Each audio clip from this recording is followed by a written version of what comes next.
இது திமுகவின் சதி. இன்னைக்கு ஈவினிங் நான் வண்டியில வந்துகிட்டு இருக்கும்போது வண்டியில பெட்ரோல் தீர்ந்துருச்சு.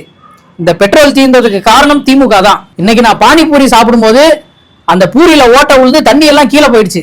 இது திமுகவின் சதி. என்ன நினைச்சுக்கிட்டு இருக்கீங்க? எவ்வளவு தாண்டா அடிப்பீங்க? இல்ல நான் சும்மா பேசி பார்க்கலான்னு பேசினேன். இந்த மாதிரிதான் ஒரு குரூப் வந்து சுத்திக்கிட்டு இருக்கு. என்ன பண்ணாலும் அது திமுகவின் சதி. அவங்கதான் இதெல்லாம் பண்றாங்க.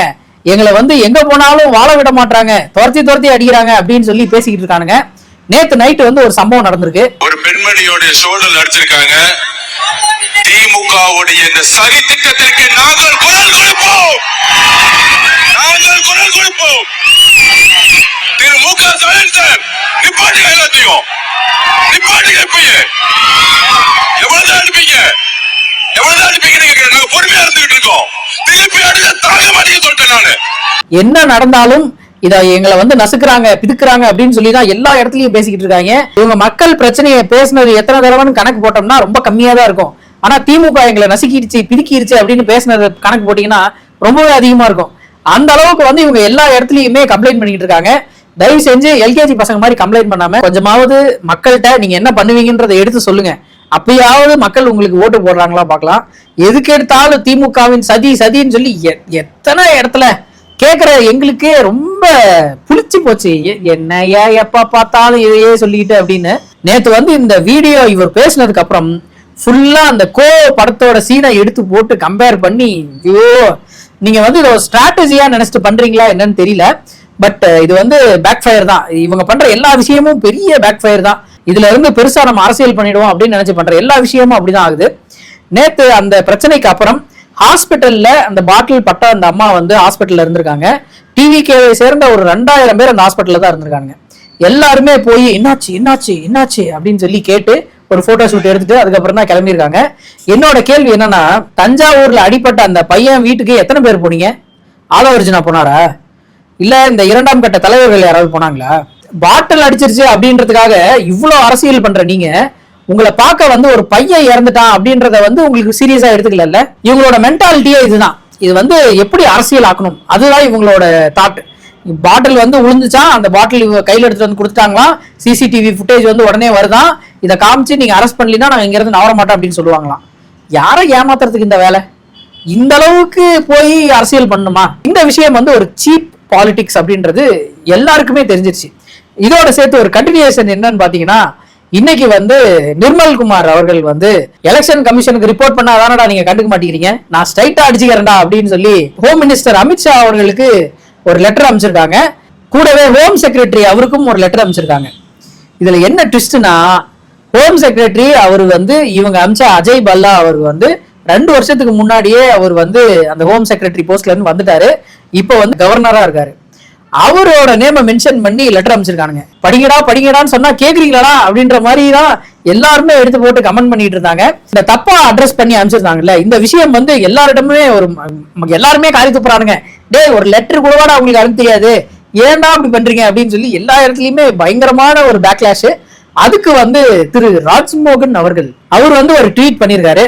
அதுல என்ன போட்டிருக்காருன்னா, இந்த மாதிரி வர்றதெல்லாம் பொய் செய்திகள், இதெல்லாம் நடக்கல அப்படின்னு சொல்லி ஒரு ட்வீட்டை போட்டிருந்தாரு.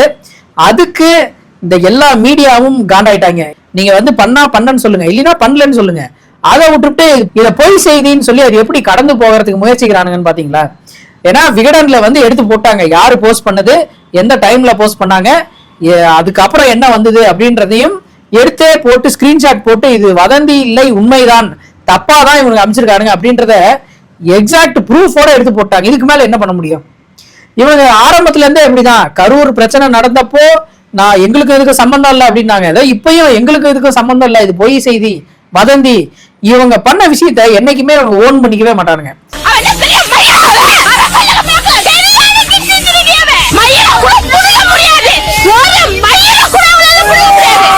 கடிச்சிடாதீங்க அப்படின்ற மாதிரிதான் இருந்தது. இந்த அளவுக்கு வந்து வெறியர்களா இருக்காங்க. பக்கத்துல நம்ம மட்டும் போய் டிஎம்கே வாழ்க அப்படின்ட்டு அப்படின்னு சொல்லி கடிச்சிருவாங்கன்னு நினைக்கிறேன். அந்த அளவுக்கு வெறியர்களா இருக்காங்க. மக்களே ஜாக்கிரதையா இருங்க, இந்த மாதிரி பேசுறவங்க பக்கத்துல போய் மாட்டிக்காதீங்க. நீங்க ஏதாவது பேசி உங்களுக்கு ஏதாவது ஆபத்தாயிட போது அப்புறம் தொப்புல சுத்தி 16 ஊசி, எத்தனை ஊசி போடுவாங்கன்னு தெரியல, ஆள் கடிச்சா சரி ஏதோ ஒண்ணு 16 ஊசி இப்போ வந்து 4 ஊசியா மாத்திட்டாங்க. பட் அதுவும் ஒரு சில டைம் ஒர்க் ஆக மாட்டேங்குதான். ஜாகிரதையா இருந்துக்கோங்க, அவ்வளவுதான் சொல்ல முடியும். ஒரு ஆளே கிடையாது. அவனுக்கு முதல்ல கட்சியில இடமே இல்ல. அவன் தான் சொன்னானே ஒரு டைலாக், இவரு விஜய் எங்க நிக்கிறாரோ அங்கதான் நிப்பேன்னு. இப்ப அலௌன்ஸ் பண்ணிட்டார்ல, வந்து நாத்த கிளிக்கிறாரு சாட்டை சரியான பொட்ட வேலை செய்யறான்னா கீச்சிருவோம், கொட்டையை நசிகத்துருவோம். பொன்ராஜ் அவர்கள் பேசின ஒரு விஷயம் வந்து ரொம்பவே எல்லாராலும் விமர்சிக்கப்பட்டுச்சு. ஆனா இதையெல்லாம் பார்க்கும்போது என்ன அவருக்கு ஈக்குவலா இவங்க பேசிக்கிட்டு இருக்காங்களே அப்படின்ற மாதிரி தோணுது. அதுவும் இப்ப இருக்கிற காலத்துல எல்லா மீடியாவிலையுமே எடுத்து போடுவாங்க. ட்விட்டர்ல பயங்கரமா ஓடும், இன்ஸ்டால பயங்கரமா ஓடும். இந்த மாதிரி பேசுறவங்க வீட்டுக்கு பக்கத்துல எல்லாம் என்ன நினைப்பாங்க, எவன் என்ன நினைச்சா என்ன அப்படின்னு பேசுறவங்களா இருக்கும்னு நினைக்கிறேன். இருந்தாலும் ரொம்ப நாராசமா இருக்கு, கேட்க முடியல. இன்னொன்னு நீ சொன்னேன் எட்வின், அது சொல்றதுக்கு ஓவரா இருந்தாலும் அதுதான் உண்மை. ஒரு சேகுவாரா அந்த மாதிரிதான் நானுமே ஒரு கண்டிப்பா நான் அதான் சொல்லுவேன். விஜய்க்கு அப்புறம் யாரும் வரப்போறதும் கிடையாது. இது விஜய் வந்து சேக்குவாராவா? ஏய் இத பேசுங்கடா, அதுக்குன்னு இப்படி எல்லாம் பேசாதீங்கடா, தயவு செஞ்சு பேசாதீங்கடா. நீங்க பேசுறதெல்லாம் கேட்க முடியல. சேக்குவாரான்றாங்க. இப்போ அடுத்து வந்து அவர் தான் நேதாஜி சுபாஷ் சந்திர போஸும் பாங்க. இன்னும் கொஞ்ச நாள் போச்சுன்னா ஃபிடல் காஸ்ட்ரோ அவரு தாங்க அப்படின்னு சொல்லி பேசுவாங்க. அடுத்து நெல்சன் மண்டேலா, இழுங்க எல்லாத்தையும் இழுங்க அவரு தாங்க அப்படின்னு சொல்லி போட்டு நம்மள வந்து ஒரு வழியாகாம விடமாட்டாங்கன்னு நினைக்கிறேன். சேக்குவாரா என்னால இதை ஒத்துக்கவே முடியும். எப்படியா சேக்குவாராதான் விஜய் அப்படின்றீங்க? அவர் எப்படிப்பட்டவர்? அவரோட வாழ்க்கை வரலாறு என்னன்னு தெரியுமா? உங்க அண்ணனோட வாழ்க்கை வரலாறு உங்களுக்கு தெரியுமா? என்ன நினைச்சுக்கிட்டு பேசுறீங்க? நம்மள மன உளைச்சலுக்கு ஆளாக்குறாங்க நண்பர்களே. பின்னாடி ஒரு டீ கடை நிகழ்ச்சி வரது முன்னாடி டீ குடிச்சிருந்தேன். நான் அந்த திமுக கட்சியை சார்ந்தவர் வந்தாங்க. நான் கேட்ட ஸ்டாலின் அவருடைய புகைப்படம் பார்க்கும்போது நமக்கு காண்டாக்ட் தான். நான் அவனை பார்த்து முறைக்க, அவன் என்ன பார்த்து முறைப்பேன் பார்த்தா சிரிக்கிறான். வந்து தலைவா நல்லா பேசுறீங்க மேடையில, ரொம்ப மகிழ்ச்சிங்க பண்ணாப்பு. சரி ரொம்ப சந்தோஷம். உங்கள்கிட்ட சொல்றதுக்கு ஒரு மாதிரி தயக்கமா இருக்க பண்ணாப்ல. ஏன் ஏதாவது சொன்னா உங்க யூடியூப்ல பேசுறீங்க, மேடையில பேசுறீங்க, பயமா இருக்கு அப்படின்ட்டு அவருடைய பேரையும் அவருடைய பொறுப்பையும் சொன்னார். என்ன சொன்னார்னா, எங்க வீட்டுல 7 ஓட்டு இருக்கு, அதுல நான் திமுக பொறுப்பு இருக்கிறதுனால வேற வழி இல்லாம உதயசூரியனுக்கு போட்டேன். 6 ஓட்டு நான் விஜய்க்கு தான் போடுவேன், அந்த விஜய் அவர்களுக்கு தான் போடுவேன். அது எப்படி? டீ கடைக்கு போனாராம், டீ குடிக்கும் போது 4 பேர் வந்தாங்களாம். எங்க ஃபேமிலியில எல்லாருமே உங்களுக்கு தான் ஓட்டு போடுவாங்க அப்படின்னாங்களாம். நான் கட்சியில இருக்கிறதால நான் கட்சிக்கு தான் போட்டாகணும் அப்படின்னாங்களாம். எங்களெல்லாம் பார்த்தா எப்படி தெரியுது? ஏதாவது எழுதி ஒட்டியிருக்கா என்ன? இது வந்து இதை நம்புறதுக்கும் ஆட்கள் இருக்காங்க அப்படின்னு நினைக்கும் போதுதான் நம்ம வந்து ஐயோ நம்ம ஒரு மோசமான சொசைட்டில இருக்கோம் போலயே அப்படின்ற ஒரு ஃபீல் வருது. இதை நம்புறதுக்கு ஆட்கள் இருக்காங்க. இதை நம்பிட்டு நிறைய பேர் இதை ரீட்வீட் பண்ணிருக்காங்க. ஒருத்தர் பேசும்போதே நமக்கு வந்து தெரிஞ்சிடும், ஆஹா இவன் கதை விடுறான்டா அப்படின்றது. இதெல்லாம் என்ன மாதிரியான கதை? இந்த மாதிரி இருக்கிற ஆட்களை வைத்துதான் விஜய் அவர்கள் வந்து நான் சிஎம் போஸ்ட போய் பிடிச்சி சென்ட் ஜார்ஜ் கோட்டையில கொடியை ஏத்தி போய் உட்கார போறேன் அப்படின்னு நினைச்சுக்கிட்டு இருக்காரு. கஷ்டம் பாஸ், ரொம்ப கஷ்டம். Tamil also, because in Tamil Nadu, the actor of Vijay, he is also contacting all seats there. And that will be something therefore, definitely we will be in this election. And after the election, each seat will something less seats. And definitely, you will take the support from Vijay. Ramdas Athawale அப்படின்ற பிஜேபியில இருக்க ஒருத்தர் வந்து ரீசெண்டா interview கொடுத்திருந்தாரு. அதுல வந்து actor விஜயோட இணைந்து நாங்கள் வந்து தமிழ்நாட்டில் ஆட்சியை பிடிப்போம், நாங்க எலெக்ஷனுக்கு அப்புறம் அலையன்ஸ் வைப்போம் அப்படின்னு சொல்லியே பேசியிருக்காரு. இதை மறுக்கவும் மாட்டாங்க அவங்க. வந்து இல்லைங்க இது ஃபேக் நியூஸ் அப்படின்னு சொல்லிட்டு போயிடுவானுங்க. ஆனா இந்த விஷயம் நடக்குதா இல்லையான்னு மட்டும் பாருங்க. பிஜேபி கூட இவங்க ஆல்ரெடி எல்லா விஷயத்தையும் பேசிட்டாங்க, அவர் பேசிக்கிட்டு இருக்காங்கன்னு சொல்றாரு. அந்த பேசின விஷயம் வந்து இன்னும் வெளியே வரல. ஒண்ணு எலெக்ஷனுக்கு முன்னாடி அலையன்ஸ் வைக்கிறதுக்கு வாய்ப்பு இருக்கு, இல்லைன்னா இவங்க வந்து எலெக்ஷன் முடிஞ்சதுக்கு அப்புறம் ஒரு 5 சீட்டு 6 சீட்டு ஜெயிக்கிறாங்கன்னா அதை எடுத்துட்டு போய் என்டிஏ கூட்டணி கூட சேர்ந்து ஒரு தொங்கு சட்டசபை வந்ததுன்னா அதை வந்து அவங்க சைடு ஃபேவர் ஆகிறதுக்கு நிறைய வாய்ப்புகள் இருக்கு. நீங்க எல்லாரும் நினைச்சுக்கிட்டு இருக்கீங்க விஜயண்ணா வந்தா இது பண்ணிடுவாரு, விஜயண்ணா வந்தா அதை பண்ணிடுவாரு அப்படின்னு. விஜயண்ணா வந்தார்னா உங்களுக்கு எல்லாருக்கும் நாமம் உறுதி.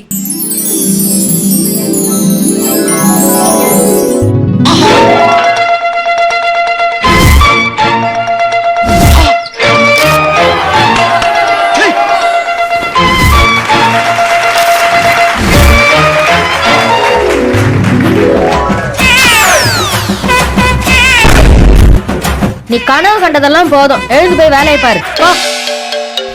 ஏப்ரல் ஃபூல் வீடியோ நல்லா பண்ணிருக்காங்கல்ல. இன்னைக்கு ஏப்ரல் 1 எல்லா இடத்துலயுமே வந்து ஏப்ரல் ஃபுல் அப்படின்னு சொல்லிட்டு இருப்பாங்கல்ல. அதுக்கு வந்து டிவிகேன்ஸ்க்கு ஒரு ஏப்ரல் ஃபுல் அப்படின்னு சொல்லி ஒரு விஷயத்த பண்ணியிருக்காங்க.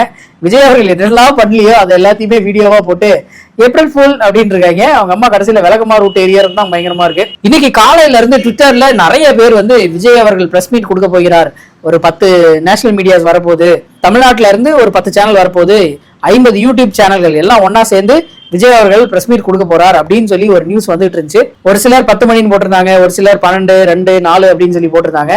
சரி உண்மைதான் போல அப்படின்னு சொல்லி 10 மணிக்கு அவங்க அக்கௌண்ட்ல உள்ள போய் பார்த்தா ஏப்ரல் ஃபுல் அப்படின்னு சொல்லி போட்டு வச்சிருந்தாங்க. ஆனா பாவிகளா, அப்ப உண்மை இல்லையா அப்படின்னு சொல்லி இருந்தது. நம்ம வந்து இத்தனை நாளா பேசிக்கிட்டு இருந்துட்டு இதை நம்பிட்டோமே அப்படின்னு சொல்லி எனக்கே ஒரு மாதிரி கில்ட்டி ஃபீலிங் ஆயிடுச்சு. ஐயோ இதை போய் நம்பிட்டோமே அப்படின்னு சொல்லி. சரி அவங்க வந்து எப்படி என்னென்னலாம் நடக்கலையோ அதெல்லாம் வச்சு வீடியோ போட்டு சந்தோஷப்பட்டுக்கிற மாதிரி நம்மளும் பிரஸ் மீட் நடக்குங்க அப்படின்னு சொல்லி நினைச்சுக்கிட்டு சந்தோஷப்பட்டுக்க வேண்டியதுதான். டிவிகேவில் இருக்கும் ஒரு சிலருக்கு அறிவில்லை, டிவிகேவில் இருக்கும் ஒரு சிலர் வந்து தற்குறியா இருக்காங்க. இந்த வார்த்தையை நான் யூஸ் பண்ணக்கூடாதுன்றேன், பட் தற்குறியா இருக்காங்க அப்படின்றதுக்கு இது ஒரு பெரிய எக்ஸாம்பிள். நீங்க வந்து இத்தனை நாள் கட்சி நடந்திருக்கு, இத்தனை நாள் எலெக்ஷன் நடந்திருக்கு, இத்தனை நாள் எல்லா கட்சியும் எல்லா இடத்துக்கும் போயிருக்காங்க. யாராவது ஒருத்தர் இந்த மாதிரி பண்ணிருக்காங்களா? நான் கொடியை எடுத்துட்டு போக கூடாது, என் தலைவன் போட்டோ வைக்க கூடாதுன்னு தான் நினைக்கிறீங்க. நான் பாரு புறாவிலே கலர் அடிச்சு பறக்க விடுறேன், எல்லா இடத்துலயும் எங்க கொடி தான், கட்சி புறா தான் பறந்துகிட்டு இருக்கோம் அப்படின்னு நினைச்சு இதை பண்றானுங்க. இது அந்த புறாக்கு எவ்வளவு பாதிப்பு வரும் அப்படின்றத கொஞ்சம் கூட யோசிக்காம இந்த விஷயத்த பண்றாங்க. இந்த மாதிரி அறிவில்லாத ஆட்கள் தான் இந்த கட்சியில இருக்காங்க. கட்சி பணந்து எல்லாமே இருந்தோம். யாருன்னா டிக்கெட்டுக்கு நீங்க 350 ரூபாய் கொடுக்குறீங்க. எதனால எங்க குளத்தூர்காரங்க பார்த்தா தெரியல, யாருமே மனசுல தெரியல. குளத்தூர்காரங்க புக் பண்ணதை ரிட்டர்ன் வந்துட்டு நீங்க வந்து புக் பண்ணி போனா என்ன அர்த்தம்? இல்ல இது என்ன நியாயத்தை சொல்லுங்க. கட்சி ஆபீஸ் எதுக்கு ஒரு நாள் கேள்வி கேளுங்கண்ணா, கட்சி ஆபீஸ் எதுக்கே குளத்துல வந்து எடுத்தாங்கன்னு கேளுங்க. இதுக்கு முன்னாடி யாரும் போன் பண்ணி கூப்பிடுவீங்க? கூப்பிட்டீங்க பூத்துக்கு எங்க தானே கூப்பிட்டீங்க, மாடுக்கு எங்க தானே கூப்பிட்டீங்க, மாநாட்டுக்கு 15 கார் எடுத்துட்டு வர 3 டிராவல்ஸ் எடுத்துட்டு என்னை தானே சொன்னீங்க. சொல்றேன் அதெல்லாம் அப்ப பண்ணிட்டு இப்ப வந்து இவங்க சொன்ன என்ன அர்த்தம்? சேலம் கொளத்தூர்ல வேட்பாளர் வந்து ஓட்டு கேட்கறதுக்கு போகும்போது தாவேகாவினரே அவரை தடுத்து நிறுத்தி ஜனநாயகன் படம் 200 ரூபாய் டிக்கெட்டுக்கு நீங்க 350 ரூபாய் கலெக்ட் பண்ணீங்க எல்லாத்தையுமே அப்படின்னு சொல்லி சண்டை போட்டு அவரை உள்ள விடாம பண்ணிட்டாங்க. கட்சிக்காரங்க தான் ஹோல் தியேட்டர் டிக்கெட்ஸ் எல்லாத்தையுமே வாங்கி இவங்க தான் வெளியில பிளாக்கு விற்கிறாங்கன்றது எல்லாருக்குமே தெரிஞ்ச விஷயம் தான். அதுல என்ன இவங்க கொஞ்சம் கடைசி படம்ன்றதால 350 ரூபான்றது கம்மியா சொல்றாங்க. சென்னையில எல்லாம் 5000 ரூபாய் வரைக்கும் டிக்கெட் போச்சு. அந்த அளவுக்கு வந்து கலெக்ஷன் பார்க்கணும் கடைசி படத்துல அப்படின்னு சொல்லி நினைச்சிட்டு இருந்திருக்காங்க. பாவம் படம் ரிலீஸ் ஆகாம போய் எத்தனை பேரோட காசு போச்சோ தெரியல. பெரம்பூர்ல ஒரு கூட்டம் நடந்துச்சுல, கொளத்தூர்ல ஒரு கூட்டம் நடந்தது இல்ல, அதை விட 2-3 மடங்கு கூட்டங்கள் எல்லா இடங்கள்லயும் நடந்துகிட்டு இருக்கு. எங்கேயாவது ஏதாவது ஒரு சின்ன அசம்பாவிதம் நடந்ததுன்னு உங்களுக்கு நியூஸ் வருதா? வராது. ஏன்னா எல்லாருமே வந்துட்டு அமைதியா போற ஆட்கள். இவங்க அந்த மாதிரி கிடையவே கிடையாது. இவங்களுக்கு பெர்மிஷன் கொடுக்கறதே ஒரு பெரிய ரிஸ்க் தான் அப்படின்றத எல்லாருமே தெரிஞ்சுக்கிட்டாங்க. பாண்டிச்சேரியில 23 இடத்துல வந்து கேம்பெயின் பண்றதுக்கு பெர்மிஷன் கேட்டிருக்காங்க. ஆனால் 4 இடத்துக்கு தான் பெர்மிஷன் கொடுத்திருக்காங்க. பாண்டிச்சேரி வந்து 19 இடத்த நிராகரிச்சிருக்காங்க. அங்க போய் கதற வேண்டியதானே இந்த கவர்மெண்ட் எங்களை நசுக்குது பிதுக்குது அப்படின்னு. ஏன் கொடுக்க மாட்டாங்க? அவங்களுக்கு தெரியும் என்ன நடக்கும்னு. அதேதான் இங்கேயும் பண்றாங்க.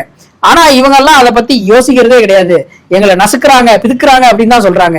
இவங்க வந்து இத்தனை பேர் வருவாங்க அப்படின்னு தெரியுது இல்ல, 100 பேருக்கு பெர்மிஷன் வாங்கிட்டு இத்தனை பேர் கூட்டினாங்கன்னா உங்களுக்கு தெரிஞ்சுதான் இந்த 30 ஸ்பீக்கரை வைக்கிறீங்க. அப்படி இருக்கும்போது உங்களோட தொண்டர் படைன்னு ஒரு 2500 பேரை வந்து கூப்பிட்டு நாங்க வந்து இவங்க எல்லாருக்குமே சொல்லி கொடுக்குறோம் எல்லாத்தையுமே அப்படின்னு சொல்லி முன்ன ஒரு விஷயத்த பண்ணீங்களே, அந்த தொண்டர் படை எங்க போச்சு? உங்களுக்கு இருக்கிற பவுன்சர் மட்டும்தான், உங்களை பாதுகாக்கிறதுக்கு மட்டும்தான் அந்த பவுன்சர்ஸ். மக்களை பாதுகாக்கிறதுக்கு நீங்க 100 பேருக்குன்னு பெர்மிஷன் வாங்கிட்டீங்க, அதுக்கேற்ற போலீஸ் போடுறாங்க, இத்தனை பேர் கூட்டம் சேர்ந்துட்டாங்க, போலீஸ் அப்பயும் இன்க்ரீஸ் பண்றாங்க. ஆனா நீங்க என்ன பண்றீங்க? அதுக்காக உங்களோட ஃபேன்ஸை காப்பாத்துறதுக்கு நீங்க என்ன பண்ணிருக்கீங்க?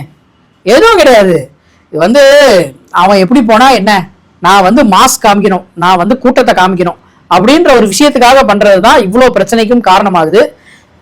என்ன நடக்குமோ தெரியல. தமிழ்நாட்டுல வந்து எலெக்ஷன் கமிஷன் ரொம்ப ஸ்ட்ரிக்டான ரூல்ஸை வந்து ஃபாலோ பண்ணும், இந்த கட்சிக்கும் சரி எல்லா கட்சிக்கும் சரி.